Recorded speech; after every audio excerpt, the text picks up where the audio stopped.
ఒక ఊరిలో ఒక రైతు ఉండేవాడు. అతనికి మొక్కలంటే చాలా ఇష్టం. తన ఇంటి తోటలో ఎన్నో రకాల పూల మొక్కలను పెంచేవాడు. ఒకరోజు అతను తన కొడుకుని పిలిచి 2 గులాబీ మొక్కలను చూపించాడు.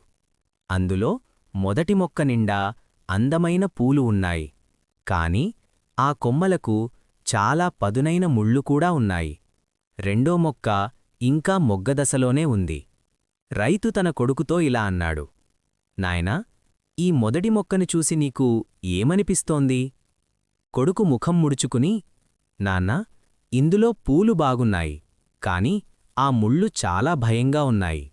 పొరపాటున చెయ్యి తగిలితే రక్తం వస్తుంది. ఈ ముళ్ళు లేకపోతే ఎంత బాగుండేదో అన్నాడు.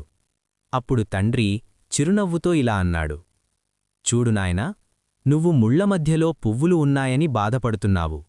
కాని నేను మాత్రం ముళ్ల చెట్టుకు కూడా ఇంత అందమైన పువ్వులు పూసాయని సంతోషిస్తున్నాను. మన జీవితంలో కూడా సమస్యలు, సంతోషాలు కలిసే ఉంటాయి. మనం సమస్యల వైపు చూస్తూ కూర్చుంటే జీవితం కష్టంగా అనిపిస్తుంది. అదే మన దగ్గర ఉన్న అవకాశాలను, సంతోషాలను చూస్తూ ముందుకు సాగితే జీవితం ఎంతో అందంగా ఉంటుంది.